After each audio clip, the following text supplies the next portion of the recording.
औज़ु बिल्लाहि मिनश शैतानिर रजीम बिस्मिल्लाहिर रहमानिर रहीम अस्सलामु अलैकुम व रहमतुल्लाहि व बरकातुहू। शे नशीन बतशरीफ़ फरमा हज़रत मौलाना मुजीबुर रहमान नदवी साहब, मौलाना अब्दुल जब्बार माहरुल क़ादरी साहब, हज़रत मौलाना मुफ्ती मोहम्मद मंजूर ज़ियाई साहब, हज़रत मौलाना सैयद मोहम्मद जाफ़री साहब, हज़रत मौलाना फ़खरुल हसन रज़वी साहब, हज़रत मौलाना असलम सैयाद साहब, मजलिस इत्तेहादुल मुस्लिमीन के महाराष्ट्र के अरकान असम्बली मोहतरम जनाब इम्तियाज़ जलील साहब, मोहतरम जनाब वारिस पठान साहब, हैदराबाद से तशरीफ़ लाए रुकन असम्बली अहमद बिन अब्दुल्ला बलाला साहब, मुंबई के मजलिस इत्तेहादुल मुस्लिमीन के अरकान बल्दिया, सदरुल मोतमदीन मुहिबान मजलिस इत्तेहादुल मुस्लिमीन, बुजुर्गान मिल्लत, मेरे गयूर नौजवान साथियों, मेरी इज़्ज़तदार माँ और बहनों, अजीज़ दोस्तों और बुज़ुर्गों, मैं सबसे पहले आज के इस जलसे तहफ़्फ़ुज़ शरीयत में जो तमाम मौलाना ने इस जलसे में शिरकत की, मैं इन तमाम उलमाए कराम का, मशाइख़ीन उज़्ज़ाम का, इनका तहे दिल से शुक्रिया अदा करता हूँ कि उन्होंने अपना कीमती वक्त निकाल कर यहाँ पर आए और इस जलसे तहफ़्फ़ुज़ शरीयत से ख़िताब किया और अपने बसीरत फ़रोज़ ख़िताबात के ज़रिए हम तमाम को शरीयत की अहमियत और ख़ास तौर से इत्तेहाद की तलक़ीन दी। मैं इनका दिल की गहराइयों से इनका शुक्रिया अदा करता हूँ और अल्लाह सुब्हानहू व तआला से दुआ करता हूँ कि अल्लाह सुब्हानहू व तआला हमारे इस इत्तेहाद को बरक़रार रखे, अल्लाह सुब्हानहू व तआला हमारे इस इत्तेहाद को और मजबूती अता करे और हम इस इत्तेहाद की ताकत और क़ुव्वत के बलबूते पर हम अपनी शरीयत की हिफाजत कर सकें। मेरे अज़ीज़ दोस्तों और बुज़ुर्गों, हमारे मुल्क में ख़ास तौर से पिछले 2-2.5 साल से एक प्रोपेगेंडा किया जा रहा है। हिंदुस्तान के हिंदुस्तानी अवाम को बताया जा रहा है कि इस्लाम में औरत की इज्जत नहीं है। ये प्रोपेगेंडा इसलिए है कि इसका हकीकत से कोई ताल्लुक़ नहीं है। हफ्ते में 2 या 3 दिन बराबर किसी न किसी टीवी चैनल पर बहस मुबाहिसा होता है जिसमें ये बताया जाता है कि भाई इस्लाम में औरतों को मसावात नहीं है, ये हुकूक नहीं दिए जाते, और दीगर अपनाए वतन को पैगाम दिया जाता है कि बड़ी औरतों को दबाया जाता है इस्लाम में, औरतों को आगे आने नहीं दिया जाता। मेरे अजीज़ दोस्तों और बुज़ुर्गों, मैं हमारे हिंदुस्तान के हमारे हम वतनों से, हमारे हिंदू भाइयों से, हमारे आलाज़ाद के हिंदू भाइयों से मैं अर्ज़ करना चाह रहा हूँ कि सबसे ज़्यादा गलत फहमी ये आपके दिमाग में है कि इस्लाम में औरतों को इज़्ज़त नहीं दी जाती। हम उन तमाम लोगों से जो इस तरह का झूठा प्रोपेगेंडा करते हैं, मैं उनसे ये जानना चाहता हूँ, बल्कि उनको बताना चाहता हूँ कि दुनिया में वो कौन सा मज़हब था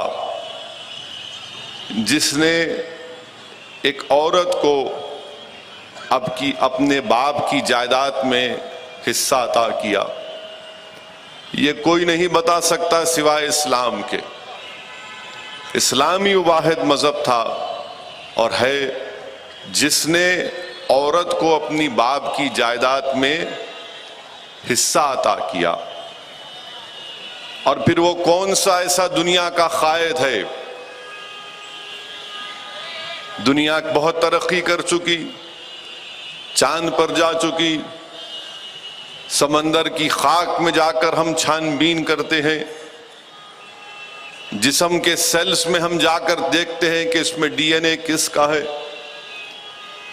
हम उन लोगों से पूछना चाहते कि भाई बताओ ऐसा कोई कायद, ऐसा कोई फिलॉसफर जिसने ये कहा हो कि जन्नत की खुशबू बेटियां होती हैं, बच्चियां होती हैं। बताइए आप, क्योंकि आए दिन हम पर उंगलियां उठाते हैं, इल्जामात लगाते हैं। किसने कहा था ये? 1400 साल पहले अल्लाह के रसूल सल्लल्लाहु अलैहि वसल्लम ने इरशाद फरमाया था। हम उन लोगों से पूछना चाहते हैं कि अगर घर में रोशनी की जाती है तो किसने कहा था कि जब एक घर में रोशनी देखी गई तो सहाबा ने रसूलुल्लाह सल्लल्लाहु अलैहि वसल्लम से कहा, या रसूलुल्लाह सल्लल्लाहु अलैहि वसल्लम इस घर में रोशनी है। तो अल्लाह के रसूल सल्लल्लाहु अलैहि वसल्लम ने इरशाद फरमाया कि जाओ, जाकर देखो, इस घर में रोशनी इसलिए की गई है कि इस घर में बेटी पैदा हुई है। घर में रोशनी की जाती है जब हमारे घर में बेटियां पैदा हो जाती हैं। किसने कहा था? हम तमाम उन लोगों से जो आए दिन इस्लाम पर उंगलियां उठाते हैं, मैं उनको चैलेंज कर रहा हूं, आप बताओ हमको, अगर आपका पसंद का कोई कायद है, आपका कोई पसंद का फिलॉसफर है, आपका कोई पसंद का इंटेलेक्चुअल है, आपका कोई पसंद का कोई भी शख्स हो जिसने ये कहा है कि जिस मां ने अपनी 3 बेटियों की शादी की उसको जन्नत अता की जाएगी। बताओ आप कहां पर, किसने कहा था? ये इरशाद अल्लाह के रसूल सल्लल्लाहु अलैहि वसल्लम ने फरमाया था। मेरे भाई, उलमा इकराम की मौजूदगी में बड़ी एहतियात और जिम्मेदारी के साथ अर्ज कर रहा हूं कि जन्नत कोई बच्चों का खेल नहीं है। कांटों की वादियों से गुजरना पड़ता जन्नत के लिए, खाक और खून के दरियाओं से गुजरना पड़ता जन्नत के लिए, तलवारों के नीचे अपनी गर्दनें कटाना पड़ता जन्नत के लिए, आंसुओं का सीले रवा बनाना पड़ता जन्नत के लिए, अपने गुनाहों के इकरार का वादियों से गुजर कर जन्नत मिलती है। और यहां पर क्या फरमाया जा रहा है कि जो मां अपने 3 बेटियों की शादी करती है उसको जन्नत अता की जाती है। फिर हम पे उंगलियां उठाई जाती हैं कि अगर कोई बेटी को बाप की जायदाद में बराबर का हिस्सा नहीं मिलता, तो मैं उन लोगों से कहना चाह रहा हूं जो मैंने अपने उस्ताद मोहतरम से मिसाल सुनी। उन्होंने मिसाल में यह कहा कि अगर कोई बाप का इंतकाल हो जाता है और उसके पास 15,000 रुपये छोड़कर जाता है, तो इस्लाम क्या सिखाता है, शरीयत क्या कहती है? ये कहती है कि 15,000 है तो 5,000 बेटी को, एक भाई और बहन है तो 5,000 बेटी को चले गए, 5,000 मां को चले गए, अब 5,000 उस बेटे के पास है। अब बेटा क्या करना है, शादी नहीं हुई, जब बेटा शादी करने जाएगा तो 5,000 मेहर देना पड़ता बीवी को। तो मेरे भाई, हम मर्दों के पास रहता क्या, पूरी हमारी औरतों के पास चला जाता। आपके पास कितना रहता बताओ मैं? आपके पास क्या क्या होता बताओ मैं बताऊं कि दया भागा और मिताक्षरा स्कूल ऑफ थॉट में क्या किया जाता है? मैं बताऊं क्या क्या बताऊं? अगर बोलूंगा तो फिर कल रात में 9 बजे फिर मेरा ही जिक्र आम शुरू हो जाएगा टीवी पर कि इन्होंने भड़काऊ भाषण दिया था यहां पर। इसीलिए सिर्फ कह रहा हूं, अगर तुम कल ये इसका झुठलाओगे तो फिर तुम्हारे बारे में पूरी दास्तान खोल खोल कर बयान करूंगा, हर चीज खोल खोल के बयान करूंगा। मगर सिर्फ हिंदुस्तान की हिंदुस्तानियों में मुसलमानों के ताल्लुक से एक नफरत को पैदा करने के लिए कि इन पर जुल्म होता, इनको इंसाफ नहीं दिया जाता। और फिर बात करते नहीं, ये मुसलमान बहुत शादियां करते हैं, 2-2, 3-3, 4-4 शादियां करते। मेरे भाई 1960 में एक सर्वे हुआ था, हुकूमत हिंद की तरफ से सर्वे हुआ था, जिसमें यह बात कही गई थी कि हिंदू भाइयों में और मुसलमान भाइयों में, जो 1960 का सर्वे बता रहा है कि दूसरी बीवी रखने का परसेंटेज बराबर था।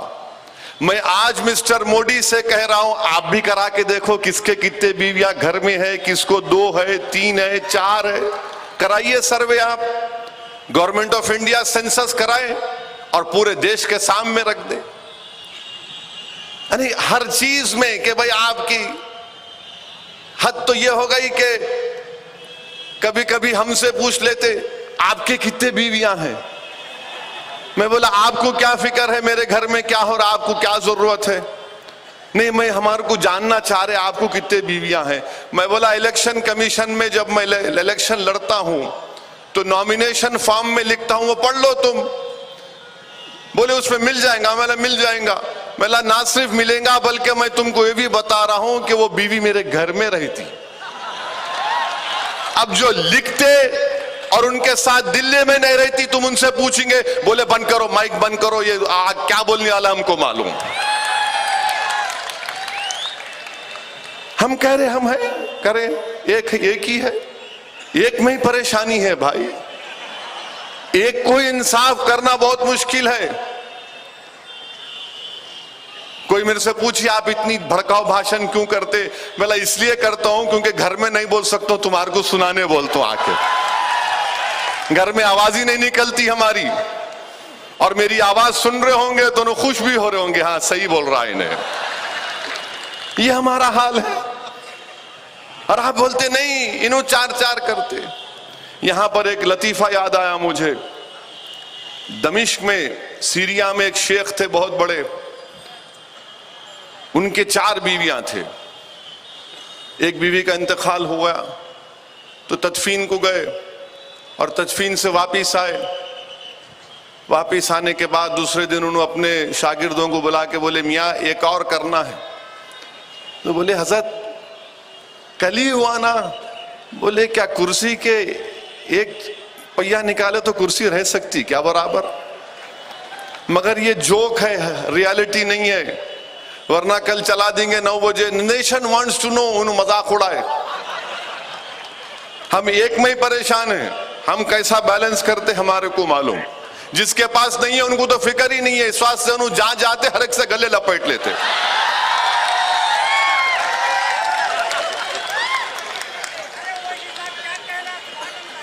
वही परेशानी है।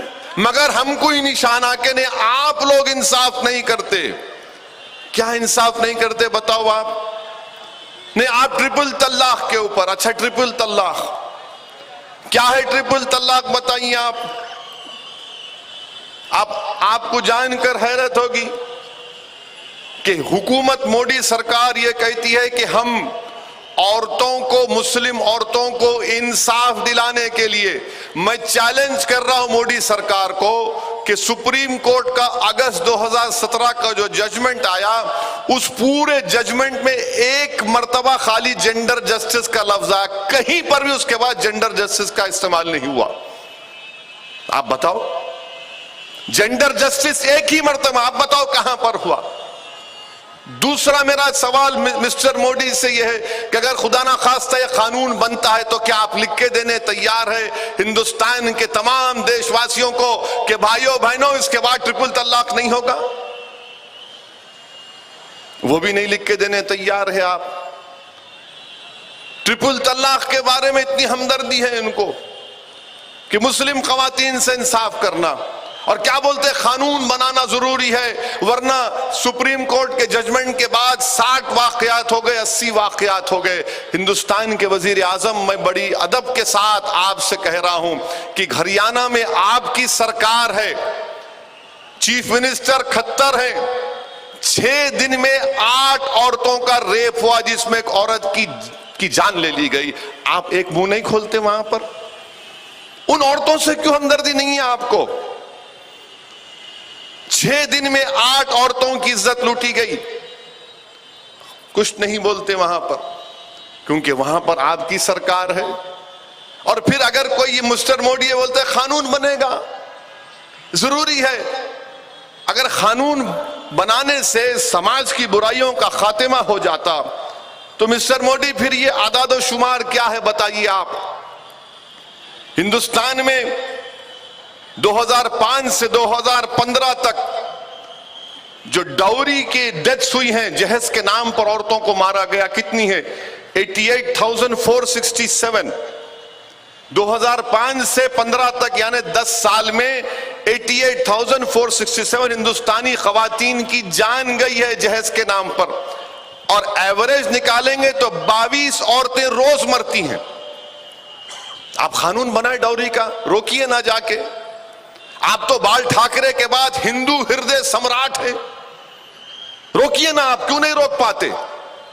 2016 में 1355 औरतों को मारा गया जहेज के नाम पर। कानून है, कानून का असर क्यों नहीं हो रहा? फिर क्यों असर नहीं हो रहा कानून का? हमारे मुल्क में हमने कानून बनाया, जब दिल्ली में हमारी एक बहन निर्भया की इज्जत लूटी गई, उसकी जान ले ली गई, हमने कानून बनाया कि कैपिटल पनिशमेंट होगा, फांसी की सजा दी जाएगी। आपको मालूम, कानून बनने के बाद आदाद शुमार एनसीआर भी किया है, हर 2 घंटे में 5 औरतों की इज्जत लूटी जाती है पूरे हिंदुस्तान में। कानून है हमारे पास। अब जब मैं ये कहता हूं तो हमारे बीजेपी के लोग पुकार के बोलते कानून निकाल देना क्या? मैं कह रहा हूं कि भाई, कानून से समाज की बुराइयों का खात्मा नहीं होता। इंसान मर्द जो हैवान बन चुका है उसको इंसान बनाओ। आप बनाओ ना इंसान। आप कैसे बनाएंगे इंसान उसको? आप बड़े बड़े आपके लोग, बड़े बड़े लोग आपके क्या क्या कपड़े पहनते, लाल पीले सब पहनते, औरतों का इस्तेसाल किए। क्या करेंगे उनको आप? तो कानून बनाने से माशरे और समाज की बुराइयों का खात्मा नहीं हो सकता। और फिर मिस्टर मोदी बोलते बेटी बचाओ बेटी पढ़ाओ। मेरे भाई, आप अंदाजा नहीं लगा सकते कि ये सरकार सिर्फ झूठ का सहारा लेकर, बिस्मिल्लाहिर्रहमानिर्रहीम, मेरे अजीज दोस्तों और बुजुर्गों, ट्रिपल तलाक के बारे में एक और बात जो कही जाती है, खुद इनका सर्वे है। मुंबई में एक भारतीय मुस्लिम महिला ऑर्गेनाइजेशन है, उसमें जो बड़े करीब है मित्रों के, हिंदुस्तान के वजीर आजम के बड़े करीब हैं, बहुत करीब हैं। और फिर बार बार ये लोग बोलते हैं कुरान में लिखा है क्या, कुरान में लिखा है क्या? मोहतरमा, कुरान में यह भी लिखा है कि अगर कोई मुसलमान गैर मुस्लिम से शादी करता है तो वो जिना है। बताओ आप इस पे क्या जवाब देंगे? बोलेंगे तुम जातियत पे चले गए, तुम मेरी शरीयत पे आ रहे, तो फिर मुकाबला इसी होगा। और इनका सर्वे क्या कहता है? इनका सर्वे ये कहता है मेरे भाई कि इन्होंने सर्वे किया, 117 मुसलमानों का सर्वे किया, जिसमें सिर्फ एक केस निकला ट्रिपल तलाक का। 521 एक और सर्वे किया, जिसमें खाली एक एसएमएस से ट्रिपल तलाक दिया गया। अब बताइए फिर ये इतना बड़ा तूफान किस लिए खड़ा किया गया? और फिर पूरे हिंदुस्तान में जो दारुल इफ्ता है, 55 दारुल इफ्ता है, जिसमें 3,40,206 फतवे दिए गए। और उन फतवों में कितने फतवे ट्रिपल तलाक पर दिए गए? सिर्फ 650। तो मसला नहीं है, यकीनन गुनाह है। तमाम उलमाए कराम ने कहा कि गुनाह है, इस तरह से अपनी बीवी को तलाक मत दीजिए आप। अगर कोई देता है तो उसका गुनाह है। और फिर पर्सनल लॉ बोर्ड ने यह भी कहा है कि अगर कोई इस तरह से तलाक देता है तो उसका समाजी बायकॉट किया जाना चाहिए। मेरे भाई, समाजी बायकॉट किया जाना चाहिए। ये काम पूरी मुस्लिम उलमा मशाइकीन माशरा कर रहा है कि ट्रिपल तलाक को खत्म किया जाए, और इंशाअल्लाह ताला खत्म होकर रहेगा। मगर कानून क्यों बनाया जा रहा है? आप सोचिए कि कानून कैसा कानून है कि सेक्शन 3 ये बोलता है, मिस्टर मोदी का कानून ये बोलता है कि सेक्शन 3 कि अगर कोई मुसलमान मर्द अपनी बीवी को इस तरह से तलाक देगा तो तलाक नहीं होती। सुप्रीम कोर्ट ने भी यही कहा। सेक्शन 4 में मोदी साहब ये बोल रहे कि उसको 3 साल की सजा दी जाएगी। जब शादी नहीं टूटती तो फिर सजा किस बात की मिस्टर मोदी? सजा किस बात की? आप तो बहुत बड़े साइंटिस्ट भी हैं, लॉयर भी हैं, आप तो इतने बड़े आदमी हैं हिंदुस्तान के वजीर आजम के मुंबई में रिलायंस हॉस्पिटल के इनॉग्रेशन में आए तो मिस्टर मोदी ने साइंसदानों को परेशान कर दिया। मिस्टर मोदी ने कहा कि दवाखाने के इनॉग्रेशन के दिन मोदी ने कहा कि हमारे पास तो प्लास्टिक सर्जरी 5000 साल पहले आ गई थी। हैं? कहा है उन्होंने? आप जाकर पढ़ो। यही रिलायंस के हॉस्पिटल के इफ्तिताम में कहा था हमारे पास तो प्लास्टिक सर्जरी 5000 साल पहले आ गई। मिस्टर मोदी, अगर ये बात सच है तो फिर गोरखपुर में बच्चे गैस सिलेंडर के ऑक्सीजन के लिए क्यों मर रहे हैं? अगर ये बात सच है तो फिर मलेरिया के नाम पर हमारे बच्चे क्यों मर रहे हैं? मगर वजीर आजम साइंटिस्ट भी हैं। हम उनसे पूछना चाह रहे कि जब शादी डिसॉल्व नहीं होती तो फिर सजा किस बात की? और फिर ये कानून ये बोलता है, यानी बिल ये बोलता है, अगर कोई मुसलमान मर्द, अच्छा हैरत अंगेज बात यह है कि अगर कोई, मैं फर्ज करिए मैं इस बिल्डिंग के सामने से गया और मैं यहां से सुना तलाक तलाक की आवाज आई, मैं जाके इंस्पेक्टर साहब बोल सकता हूं पीआई साहब या बिल्डिंग से यहां से आवाज आई, पीआई साहब उस पर एफआईआर रजिस्टर कर लेते। उन्हें गया दुबई को, मैंने जेल को चला गया बगैर कुछ उसके। अच्छा वो आके बोलेगा भी, अरे भाई मैं हनफी हूं, मैं हनफी नहीं हूं, मैं अहले हदीस हूं, तो इंस्पेक्टर साहब बोलेंगे मेरे को नहीं मालूम वो हनफी अहले हदीस क्या है, तू जा पुलिस कोर्ट में जाके बता। चला गया उन्हें। अच्छा ये बिल ये भी बोल रहा कि जेल में जाकर अपनी बीवी को कोई सब्सिस्टेंस अलाउंस देगा। कोई जेल में जाके अलाउंस देता? उल्टा उन्हें बोलता बीवी को। ऐसे बदमाश किस्म के मर्द हैं बाज जो बोलते अरे अपना जेवर बेच के निकालना, मेरे को वकील को लगाना, बेल पे निकाल। माने जेल में बैठ के उन्हें अलाउंस देगा बीवी को। अच्छा ये बिल ये भी बोलता है कि मैं अगर कोर्ट मेरे को सजा दे दिया, मैं 3 साल के बाद जब वापिस आऊंगा तो मेरी शादी बरकरार है, यानी वो औरत अटकी भी रहना उसके, वो मुस्लिम औरत निकलना नहीं, 3 साल तक मौसूफ जेल में बैठ के चक्की पीसेंगे और औरत परेशान रहेगी। यानी मकसद क्या है? और ये क्यों? ये बिल आर्टिकल 14 और 15 का वायलेशन है हिंदुस्तान के कॉन्स्टिट्यूशन का। इसलिए वायलेशन है क्योंकि अगर मुझे इस कानून के तहत गिरफ्तार किया जाएगा, अगर यह कानून बनता है और किसी गैर मुस्लिम को दूसरे कानून में गिरफ्तार किया जाएगा और कोर्ट सजा देती है, तो उस गैर मुस्लिम को 1 साल की सजा और मुझे 3 साल की सजा। हिंदुस्तान के वजीर आजम, ये आपकी नफरत और जबर नहीं है तो क्या है बताओ आप? कि अगर मुझ पर यह कानून लगेगा तो 3 साल और गैर मुस्लिम पर लगेगा तो 1 साल, क्या यह वायलेशन नहीं है आर्टिकल 14 और 15 का? इन पे कोई असर नहीं हुआ। आप बताइए कि कहां से ला रहे? अच्छा और उलमाओं की मौजूदगी में कह रहा हूं, अगर कोई मर्द वाक़ईतन हकीकतन ये कहा ट्रिपल तलाक दिया तो पुलिस स्टेशन में जाकर पीआई के सामने कहेगा नहीं साहब एक ही मर्तबा बोला।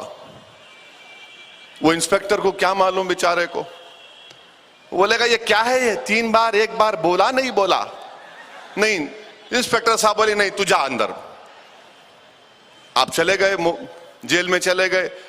वो मर्द जो गुनाह करता है 3 बार बोलकर, वो अब क्या करेगा? उसको हुकूमत मौका दे रही है कि तुम और औरत से नाइंसाफी करो। वो 90 दिन इंतजार करेगा, उसके बाद बोला खत्म।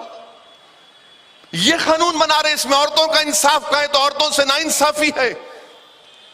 मैंने पार्लियामेंट में भी कहा था अगर अगर इतनी मोहब्बत है मुस्लिम खवातीन के ताल्लुक से तो आप 2000 करोड़ का बजट निकालो इस बजट में, और 2000 करोड़ का बजट सिर्फ उन मुस्लिम खवातीन के लिए मुख्तसस कर दो आप जिनको मुस्लिम मर्द ट्रिपल तलाक देती हैं। मिस्टर मोदी, मैं आपको चैलेंज कर रहा हूं कि आप 2000 करोड़ के बजट का एलोकेशन करिए और महाना हमारी बहनों को 15,000 दीजिए। आप देश के लोगों को 15 लाख नहीं दे सके, कम से कम 15,000 तो दे दो। वो भी नहीं करेंगे, वो भी नहीं करेंगे। सिर्फ हवाईबाज, जुमलेबाज, खाली बड़ी बड़ी बातें करना और मुस्कुरा कर चले जाना। आप बताइए फिर औरत का इंसाफ कहां से होगा? अगर इस मुल्क में इंसाफ चाहती हैं, लोग पूछते फिर मुस्लिम औरत को इंसाफ कैसे मिलना? 498A IPC क्रूरटी का सेक्शन वाइड है, डोमेस्टिक वायलेंस का सेक्शन 2022, 125 CRPC, मुस्लिम मैरिज एक्ट 1986, इतना कानून है, इस्तेमाल करो ना। आप, कौन रोक रहा आपको? नहीं, मुस्लिम औरतों के इंसाफ करना। हिंदुस्तान के वजीर आजम, आज आपका एक एजेंट ही हरकत किया। मैं आपसे फिर से कह रहा हूं मिस्टर मोदी, अगर आपको मुस्लिम औरतों से इतनी इंसाफ की आप बात करते हैं तो गुजरात के इलेक्शन में आपने एक मुस्लिम औरत को टिकट नहीं दिया, ना मुस्लिम मर्द को दिया, ना औरत को दिया। फिर आपकी कौन सी मोहब्बत है ये? नहीं, वो छोड़ो, वो तो अब फिरोजुल लुगात में एक नए लफ्ज का इजाद करना पड़ेगा। उनको वो बोलना भी उनकी तारीफ है।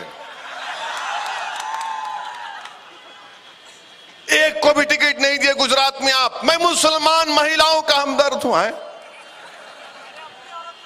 अरे आप टिकट नहीं दिए, आपके पास 280 MP है, एक मुसलमान नहीं है आपके पास। मैं मुस्लिम औरतों का हमदर्द हूं। कहां के हमदर्द हैं आप? 280 तुम्हारे MP, एक भी नहीं है। गुजरात में एक को भी टिकट नहीं दिए।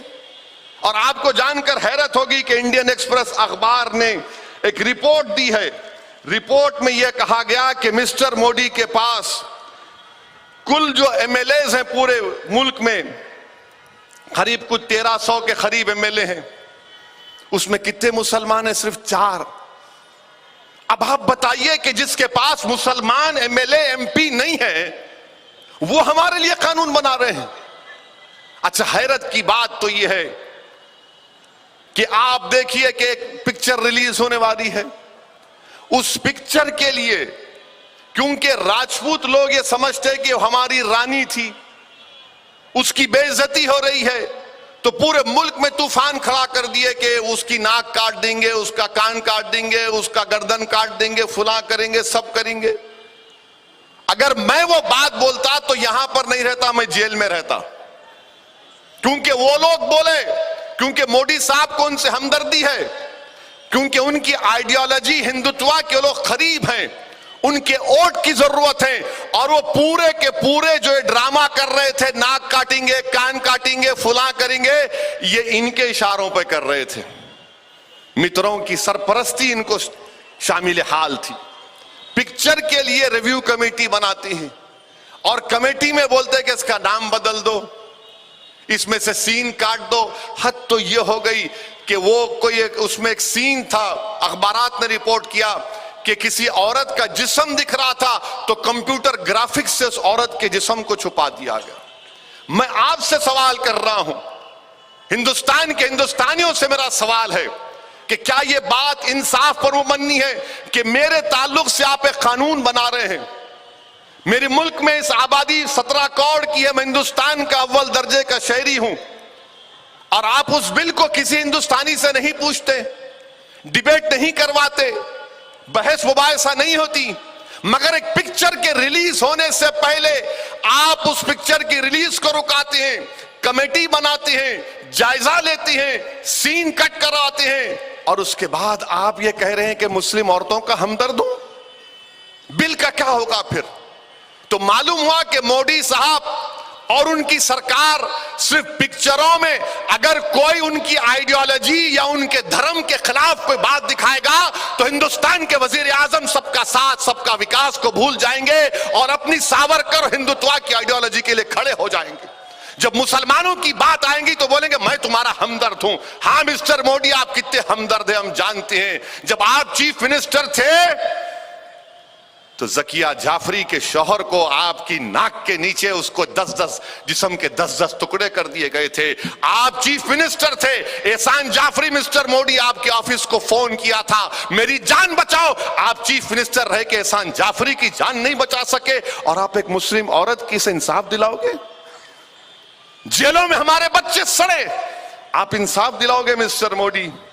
मिस्टर मोदी, अगर आप मुस्लिम औरतों से इतनी हमदर्दी करते हैं तो फिर क्या बताओ, आप कभी बुलाकर अपने घर पर 7 रेस कोर्स RCR पर अगर आपको इतनी हमदर्दी है तो बुलाओ इखलाक की बेवा को, बुलाओ इखलाक की मां को, बुलाओ हाफिज जुनैद, वो 17 साल का बच्चा जो ईद की तैयारियों के लिए नए कपड़े लेकर जा रहा था, शयातीन उसकी जान ले लिए। उस जुनैद की मां को बुलाओ अपने घर पे, पीलू खान की बेवा को बुलाओ, पीलू खान के बेटों को बुलाओ, उमर मोहम्मद की बेवा को बुलाओ, अलीमुद्दीन अंसारी के बच्चियों को बुलाओ। जितने लोगों को आपके गाय रक्षा के तमाम नाम निहाद लोग मारे हैं उनको बुलाओ। मगर नहीं बोलेंगे। क्या बोलेंगे भाई? नहीं तकरीर करके नहीं बोला कि मेरी जान लो, मेरी जान लो। अरे आपकी जान कौन ले सकता भाई, खुदा ना खास्ता। हमारी जान लेने तैयार हैं आप,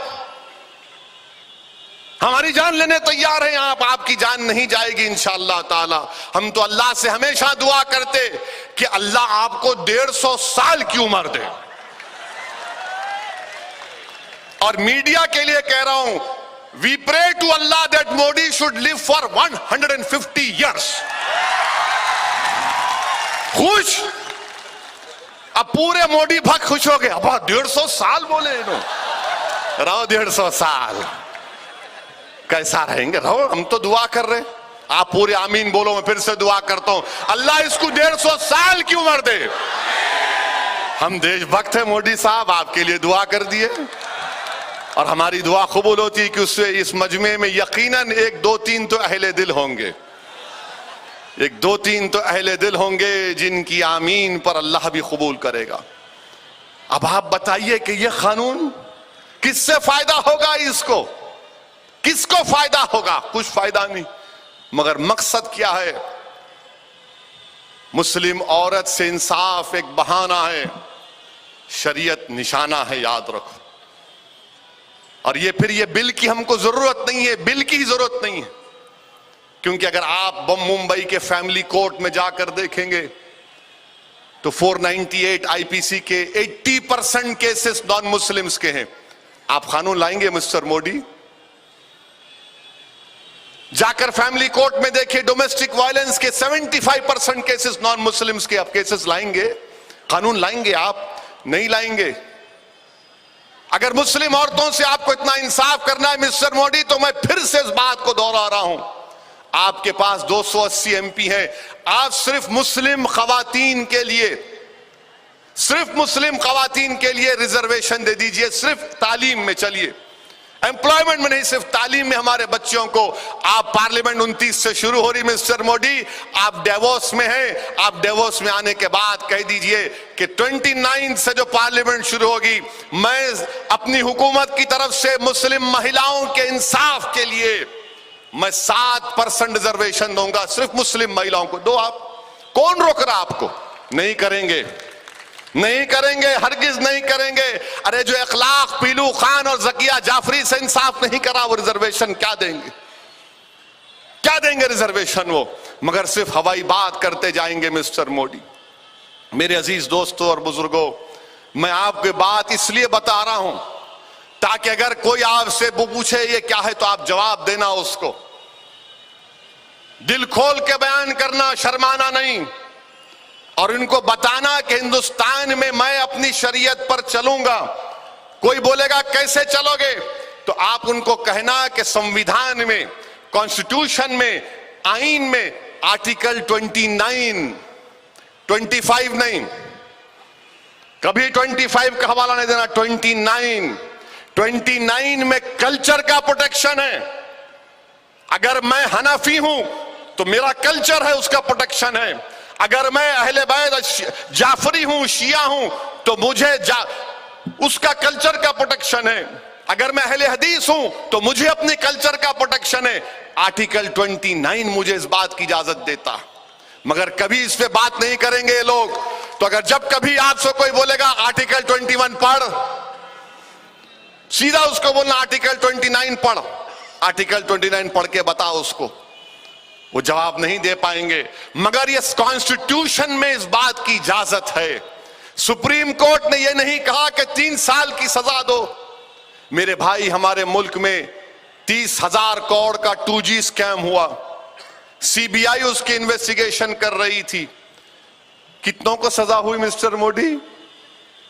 3 साल आपकी सरकार, 30,000 करोड़ का स्कैम हुआ, 2G का इन्वेस्टिगेशन हुआ, एक को भी सजा नहीं हुई, पूरे मुस्कुरा कर निकल गए। सीबीआई की इन्वेस्टिगेशन से क्या करे आप? मेरे भाई, अगर सीबीआई किसी को सजा नहीं दिलवा सकती तो क्या एक मासूम गांव में हमारी बहन से पुलिस इंसाफ दिलाएगी? और फिर बर्डन ऑफ प्रूफ हमारी बहनों पर होगा।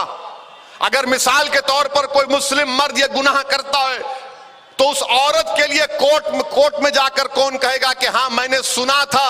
कैसे औरत उसको बियॉन्ड रीजनेबल डाउट उस प्रूफ को डिस्चार्ज करेगी?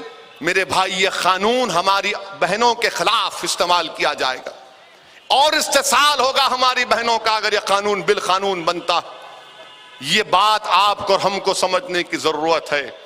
अगर हम, और साथ ही साथ मैं आपसे फिर से कह रहा हूं कि अपने माशरे की बुराइयों का खात्मा करो, अपनी बीवियों की इज्जत करो। और अगर यहां पर जितने मेरे भाई खड़े हुए हैं, मैं उनसे कहना चाह रहा हूं, याद रखो कि तुम्हारी बीवी की जिम्मेदारी नहीं है कि तुम्हारी मां की खिदमत करे। तुम्हारी बीवी की जिम्मेदारी नहीं है कि तुम्हारी मां की खिदमत करे। तुम्हारी बीवी की जिम्मेदारी यह भी नहीं है कि तुम्हारे बच्चे को दूध पिलाए। उलमा मौजूद है, पूछ सकते हैं उनसे आप। बीवी एक रकम तय कर सकती है, यह इस्लाम है। और बीवी, याद रखो, बीवी को इस्लाम ने इजाजत दिया कि तुम्हारी कमाई में भी उसका हिस्सा है। तुम्हारी मर्द की कमाई में बीवी का हिस्सा है और बीवी के कमाई में मर्द का हिस्सा नहीं है। अरे फिर हम मर्दों को क्यों बार बार बोलते? हमारी तनख्वाह आती, हमारी बीवी बोलती कहां है बताओ हिसाब, तुम किधर, बाहर कर लेना, भड़काओ, अंदर नहीं। ये इस्लाम में ये औरत को ये पोजीशन दिया गया। मेरे भाई, अपनी बच्चियों को पढ़ाओ, बेटों से ज्यादा अपनी बच्चियों को पढ़ाओ। इसलिए पढ़ाओ कि हमारी उम्मत की मां हजरत आयशा सिद्दीका के पास जय्यद सहाबा कराम आकर मसले पूछते थे। इस्लाम औरतों के खिलाफ नहीं है, बल्कि इस्लाम औरतों को जायज मुकाम दिलाने के लिए आया। अपनी बच्चियों को खूब पढ़ाओ। और अगर तुम घर में कभी तोहफा लेकर जाओगे, गिफ्ट लेकर जाओगे, और तुम्हारे घर में बेटी है और बेटे है, तो किसको दोगे तुम? अगर तुम्हारे घर में 5 बेटियां और 1 बेटा है तो तुम तोहफा किसको दोगे? अल्लाह के रसूल सल्लल्लाहु अलैहि वसल्लम ने हमको फरमाया कि तोहफा अगर देना है तो पहले बेटी को दो, पहले बेटी को दो। अगर तुम्हारे घर में बेटी है, उसकी शादी हो जाती है और तुम उसके बाद उसके घर को मिलने तुम्हारे पास आती है, तो रसूलुल्लाह सल्लल्लाहु अलैहि वसल्लम ने क्या सिखाया हमको? सुनो दुनिया वालों, कि अगर बेटी आती, शहजादी जन्नत आती, तो आक़ाए दो आलम सल्लल्लाहु अलैहि वसल्लम खड़े हो जाती अपनी बेटी के लिए, खातून जन्नत के लिए खड़े हो जाते और उनके पेशानी को बोसा देते। मेरे भाई, ये इस्लामी तालीमात हैं जिसको आपको और हमको अपने आप में, अपनी जिंदगी में उस पर अमल करने की जरूरत है। और अगर हम नहीं करेंगे तो फिर इन लोगों को मौका मिलता, इन लोगों को मौका मिलता इंसाफ नहीं करे। अरे भाई, अगर मैं आप लोगों के ताल्लुक से बोलना शुरू कर दूं तो आप मेरी इन बातों का जवाब नहीं दे पाओगे, मेरी बातों का कोई सवाल का जवाब नहीं दे पाओगे आप। मगर हमको अपने माशरे को सुधारना है।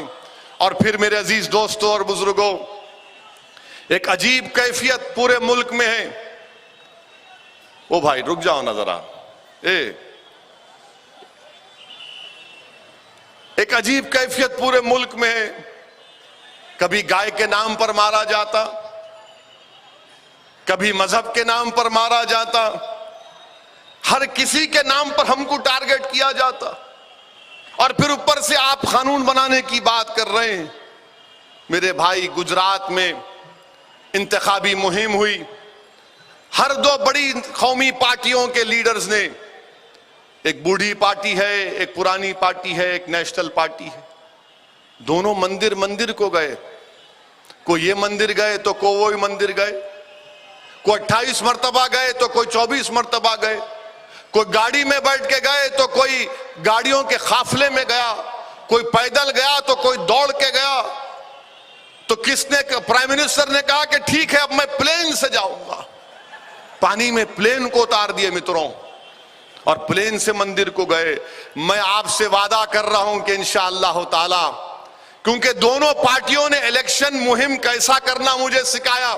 जितने उलमाए कराम यहां पर बैठे हुए हैं, जब असेंबली और पार्लियामेंट का इलेक्शन होगा तो मौलाना असदुद्दीन ओवैसी आपके पास आएगा, मैं आपके पास आऊंगा और आपसे कहूंगा कि मेरे सर पे हाथ रखो, क्योंकि आप मेरे महागुरु हैं। जब वो जा सकते मैं नहीं जा सकता हूं। मैं हर खानकाह को जाऊंगा, हर दरगाह को जाऊंगा, हर मस्जिद को जाऊंगा, हर घर को जाऊंगा, हर इलाके में जाऊंगा, और हर उसके घर को जाऊंगा जिसका घर मुस्लिम भी नहीं होगा तो उसके पास भी जाऊंगा, और खास तौर से मेरे दलित भाइयों के पास तो जाता हूं और जाता रहूंगा। ये इंतखाबी मुहिम हो रही है, मंदिर मंदिर मंदिर मंदिर मंदिर मंदिर। इन्हों आ गए तो उन्हों वहां जा रहे, इन्हों आ गए तो उन्हों पहाड़ पे जा रहे, उन्हों पहाड़ पे गए तो उन्हों प्लेन पे जा रहे। सेकुलरिज्म जिंदाबाद, ये सेकुलरिज्म है आपका। गुजरात में 1980 में गुजरात की असेंबली में 6% मुसलमान थे, अब सिर्फ 1.6% रह गए। किसकी वजह से हैं? मेरे भाई सोचो आप, ये आपको सोचना है। एक नई सियासी हिकमत अमली आपको बनाने की मैं गुजारिश कर रहा हूं। हमने 70 साल से जिस पर यकीन किया, जिस पर भरोसा किया, उन्होंने क्या दिया मेरे भाई हमको। ये जो मसला आया, ट्रिपल तलाक का पार्लियामेंट में बिल पेश हुआ, यकीन जानिए मैं हर उस सेकुलर पार्टी के जिम्मेदारों से जाकर मुलाकात किया और कहा कि देखो ये गलत है, इंडियन पीनल कोड के तहत गलत है, कानूनन गलत है, कॉन्स्टिट्यूशन का वायलेशन है, शरीयत में मदाखलत है। तो सब सुने और मुस्कुरा रहे थे। मुझे समझ में नहीं आई वो मुस्कुराहट जो बड़ी माने खैज थी। बाद में किसी ने कहा, ओवैसी साहब हमको, अगर हम खुल के तायीद करेंगे ना आपकी, तो फिर हमको हिंदू वोट नहीं मिलता। आज हमारा ये हाल हो गया कि हिंदू वोट के लिए हमारी शरीयत में मुदाखलत करेंगे आप।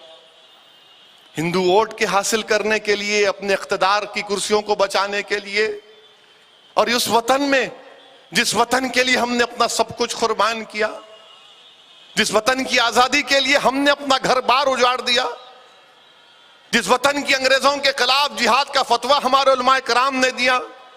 सन 1857 की जंग आजादी, 57 की जंग आजादी का फतवा हमने दिया था इस दिन के लिए कि इख्तिदार की कुर्सियों के लिए तुम हमारी शरीयत में मुदाखलत करोगे।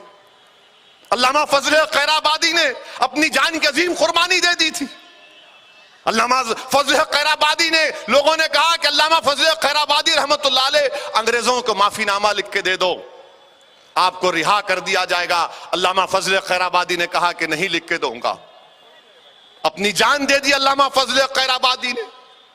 और वही सावरकर ने 6 मरतबा अंग्रेजों को माफीनामा लिख कर दिया था। यह क्या हकीकत नहीं है? हमने रेशमी रुमाल की तहरीक क्यों शुरू की थी? इसलिए शुरू की थी कि जब मुल्क आजाद हो जाएगा आप मुझसे मेरी शनाख्त छीन लेंगे, मेरी शनाख्त छीन लेंगे आप। अरे मैं मुसलमान हूं तो क्या हूं? बगैर शरीयत के मैं तो एक जिंदा लाश भी नहीं कहला सकता। मैं कचरे का कूड़ा हूं अगर शरीयत मेरे पास नहीं है तो। जिसके नाम पर मैं सांस लेता हूं, जीता हूं, जिसके नाम का मैं सदका खाता हूं रसूलुल्लाह सल्लल्लाहु अलैहि वसल्लम का, अगर उनकी शरीयत मुझसे छीन ली जाएगी तो फिर मैं क्या हूं? मैं क्या हूं बताओ? मेरी कोई पहचान नहीं है। मेरी पहचान है तो उस मदीने के आका की उम्मती की वजह से है। ये मेरी पहचान है। और आप मेरी शनाख्त को, मेरी पहचान को खत्म करने पर तुले हुए। सोचो मेरे भाई, ये सेकुलरिज्म कम्युनलिज्म की डिबेट, बहस, यही तो मसला है ना। इसमें कौन सी बुरी बात थी? अगर आप हमारी ताईद कर देते तो क्यों हमारे हिंदू भाई नाराज होते? क्योंकि यह मसला तो कोई और नहीं था। बाबरी मस्जिद और राम मंदिर का मसला नहीं था ना। ये मसला तो मेरा था। ये मसला हमारे हिंदू भाइयों का तो मसला नहीं था। हमारी हिंदू बहनों का मसला नहीं था। ये मसला तो मेरा था, मेरे घर का था, मेरी शनाख्त का था, मेरी पहचान का था। मगर ये सब खामोश बैठे रहे। नहीं, हमारे को जीतना है दोबारा। सोचो आप, एक सियासी हिकमत अमली को अब आपको तैयार करना है। हम तो बोल बोल कर थक गए और बोलते रहेंगे इंशाअल्लाह ताला। जब तक जिंदा रहे हम बोलते रहेंगे। मगर एक बात जरूर कहूंगा आपसे, आप किसी पार्टी को वोट दो, आपका इख्तियार है। मगर मेरे भाई, अगर मैं भड़काऊ भाषण देता हूं, अगर मैं नफरत, हिंदुस्तान का सबसे खराब और नफरत करने वाला आदमी हूं, जिसके जलसे में आज मुझ पर हमला किया गया, कोई बात नहीं।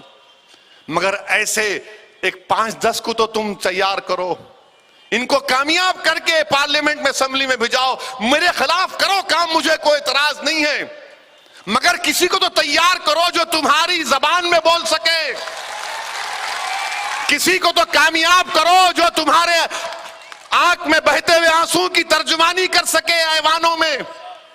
याद रखो नौजवानों, मेरे बुजुर्गों, मेरी इज्जतदार मां और बहनों, मैं जिम्मेदारी के साथ अर्ज कर रहा हूं, अगर आप ये सियासी हिकमत अमली तय नहीं करेंगे तो फिर नहीं मालूम मुस्तकबिल में क्या क्या होने वाला। सोचो थोड़ी देर के लिए, अगर हिंदुस्तान की लोकसभा में अगर आपके 10 से 15 एमपी होते, सोचो, तस्वुर की दुनिया में आपको लेकर जा रहा हूं, अगर 10 से 15 मुस्लिम एमपी होते तो हिंदुस्तान की पार्लियामेंट में असदुद्दीन ओवैसी अकेला महसूस नहीं करता अपने आप को। मैं अकेला महसूस नहीं करता, यकीनन अकेला महसूस किया मैं। सुनो भाई, सुनो, नारेबाद में सुनो, क्यों अकेला महसूस किया मैं? सबके पास जाकर समझा रहा था, हर एक के पास गया, और खुदा की कसम मुझे जिंदगी में कभी इतना अकेलापन महसूस नहीं हुआ। मैंने अपने हाथों से अपनी बाप के जिस्म को खबर में उतारा, उस वक्त भी अकेलापन महसूस नहीं हुआ जब मैं अपनी आंखों के सामने देख रहा था कि मेरी शरीयत में मुदाखलत की जा रही। मैं बेबस था, अकेला देख रहा था। ऐसा दिख रहा था कि दोबारा 6 दिसंबर मेरे आंखों के सामने नजर आ रही थी कि किस तरह से तुमने मेरे मस्जिद के ईंटों को निकाला था। उस तरह का एक मंजर पेश हो रहा था कि इसलिए हमको आप दिखाना चाह रहे हैं कि हम जिंदा नहीं रह सकते, कि हम अपनी शरीयत पे चल नहीं सकते, इसलिए हमको आप अकेला करना चाह रहे हैं, पीछा करना चाह रहे हैं। हिंदुस्तान की लोकसभा में जो लोग, तमाम सेकुलर पार्टियां, ठीक है मैं भड़काऊ भाषण देता हूं, मैं सबसे खराब आदमी हूं, हिंदुस्तान के अगर 100 करोड़ आबादी का सबसे बदनसीब आदमी है तो वैसे ये ठीक है। मगर ये तो बताओ कि 540 के ऐवान में सिर्फ 4% मुस्लिम एमपी क्यों जीत के आते? सोचो भाई, ये आपके लिए कह रहा हूं।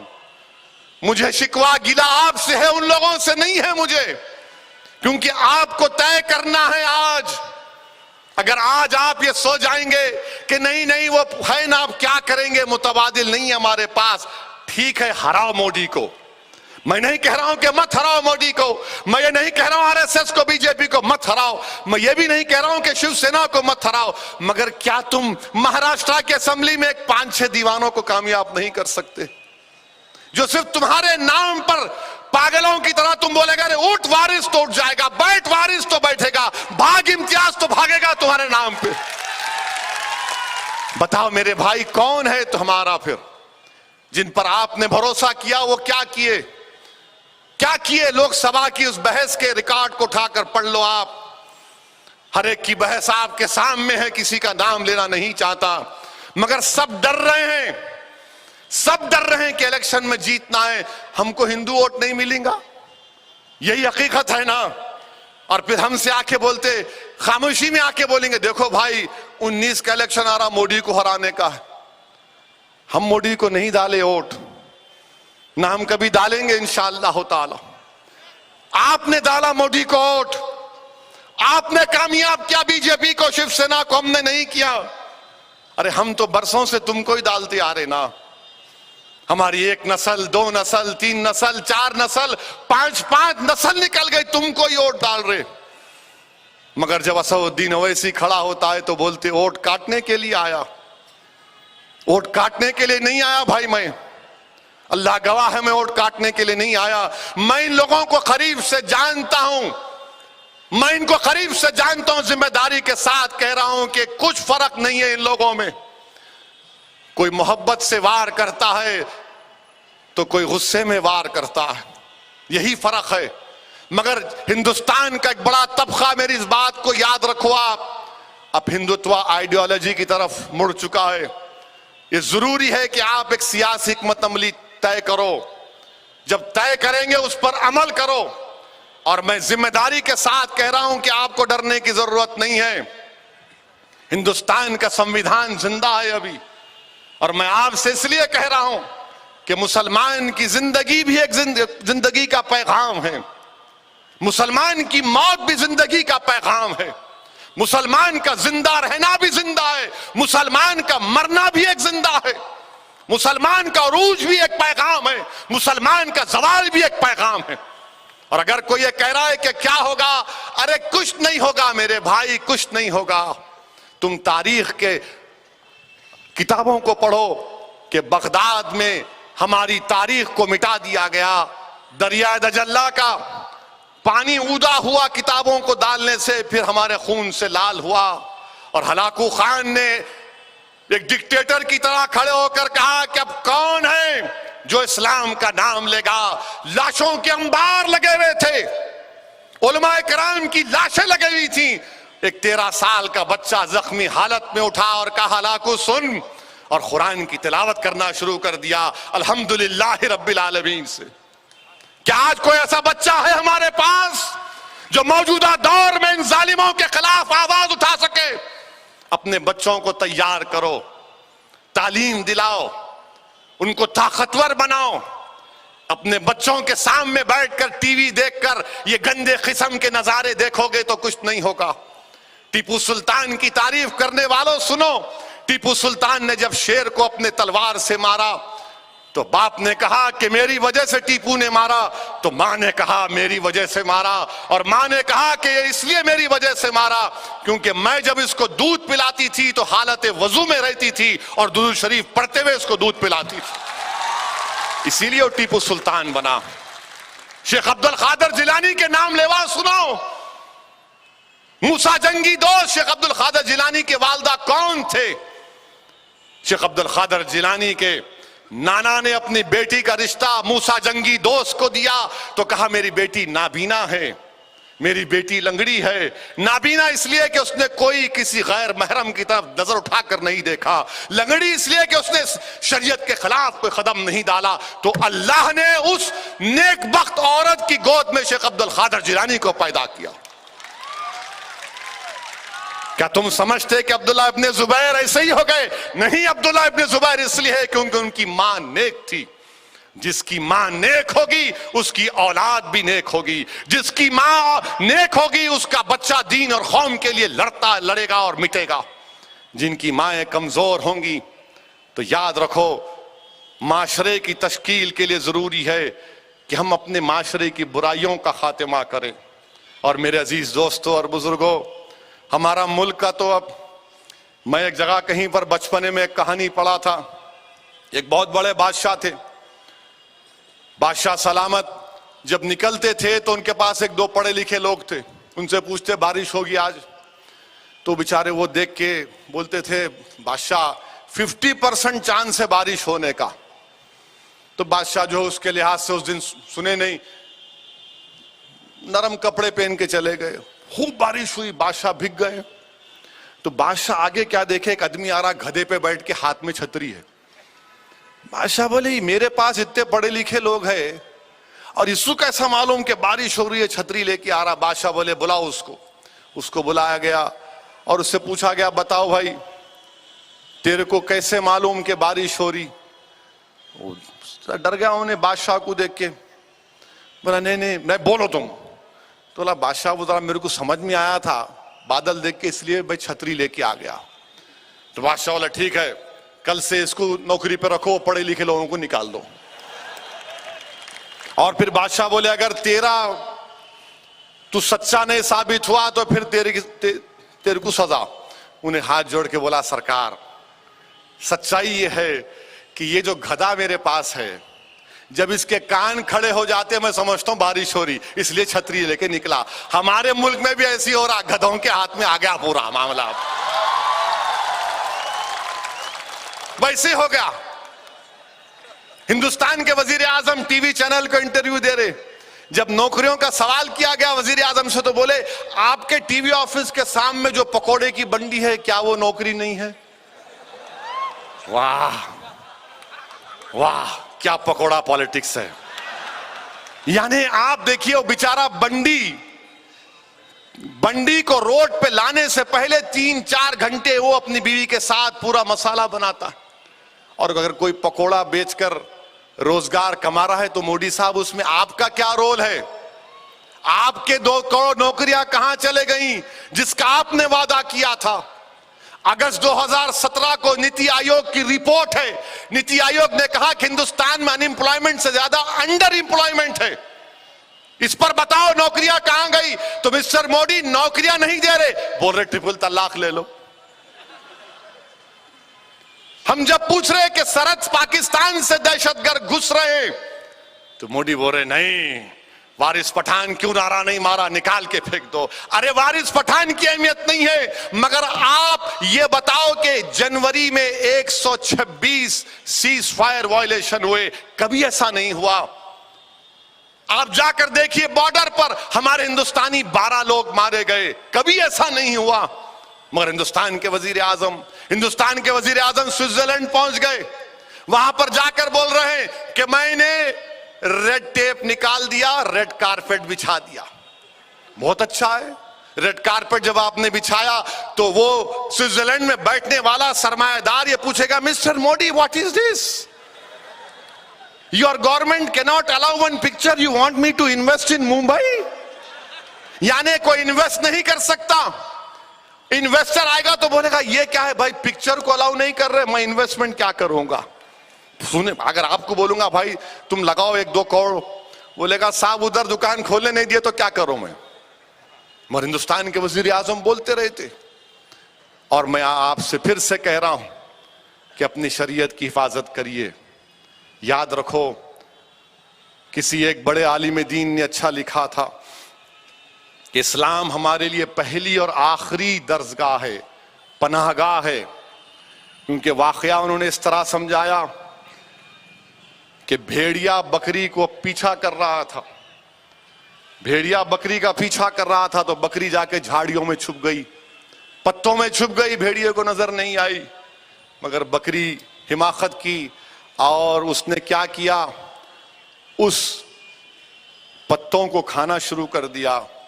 और पत्ते खाते खाते खाते वो अपने आप को भेड़िए के सामने नुमाया कर दिया और भेड़िया आकर उस बकरी को खा गया। नौजवानों, इस्लाम हमारी पहली और आखिरी पनाहगाह है। उस बकरी की तरह हम इसके पत्तों को मत चबा लो। अगर अपनी हिफाजत करना है, दीन की हिफाजत करना है, अपनी शनाख्त को बरकरार रखना है, अपने आप को बचा कर रखना है, तो याद रखो शरीयत पर चलो। अगर आप शिया हैं तो शिया रह के चलिए, अगर आप सुन्नी हैं तो सुन्नी बनकर चलिए, अगर आप अहले हदीस हैं तो अहले हदीस रहिए।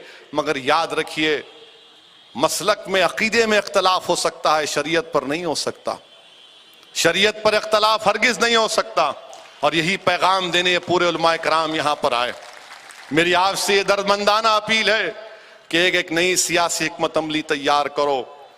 असदुद्दीन ओवैसी पसंद नहीं है, निकाल के फेंको, कोई परवाह नहीं। मगर खुदा के लिए हिंदुस्तान की हमारी सबसे बड़ी पंचायत में ऐसे लोगों को भिजाओ महाराष्ट्र के असेंबली में ऐसे लोगों को भिजाओ जो तुम्हारे दर्द को बयान कर सके, जो तुम्हारे मसाइल की तर्जुमानी कर सके। जब शरीयत पर उंगली उठाई जाएगी तो उस उंगली को तोड़ सके। ऐसे गूंगों को कामयाब मत करो जो सिर्फ गूंगे बन के रहती हैं और हमेशा ये कहती हैं कि हमको उनका वोट नहीं मिलेगा, इनका वोट नहीं मिलेगा। मैं हमारे दलित भाई से कहना चाहूंगा कि सर, आप अकेले नहीं हैं, हम आपके साथ हैं। और कल टीवी वाले बोल रहे थे, आज टीवी पे खूब मेरा बाजा चला है, बोले कि ओवैसी बोला कि मुस्लिम मुक्त भारत, दलित मुक्त भारत। अच्छा करे चलाओ आप, मैं आपको मर्द दिखता हूं, कोई नजर आता ही नहीं आपको। आज फिर बोल रहा हूं मैं टीवी वालों के लिए, मैं बराबर बोलता रहूंगा कि बीजेपी और आरएसएस हिंदुस्तान में मुस्लिम मुक्त भारत करना चाहती हैं, दलित मुक्त भारत करना चाहते हैं। क्या करते करो आप, देखता हूं मैं, मेरा फ्रीडम ऑफ एक्सप्रेशन है। तुम जैसे एंकरों को पसंद नहीं आया तो भाड़ में जाओ। तुम मोदी के सामने इंटरव्यू नहीं ले सकते। मोदी के सामने कैसा इंटरव्यू ले रहे, ऐसा कुर्सी पे भी नहीं बैठ सकते बराबर। तुम मेरे को पूछ रहे, अरे याद रखो तुम मेरी जबान का मुकाबला नहीं कर सकते। और ये लोग जो आज जो हरकत करे, मैं उनको बोल रहा हूं, कल मेरा जलसा तांडूर में है, तेलंगाना में, वहां भी आओ आप मेरी जान ले लो, मगर याद रखो असदुद्दीन ओवैसी जिस्मानी तौर पर खत्म हो जाएगा एक दिन, मगर मेरी सोच इंशाअल्लाह ताला अल्लाह अपने हबीब के सदक़े में उसको जिंदा रखेगा। शुक्रिया। वाखिर दावान अल्हम्दुलिल्लाह रब्बिल आलमीन।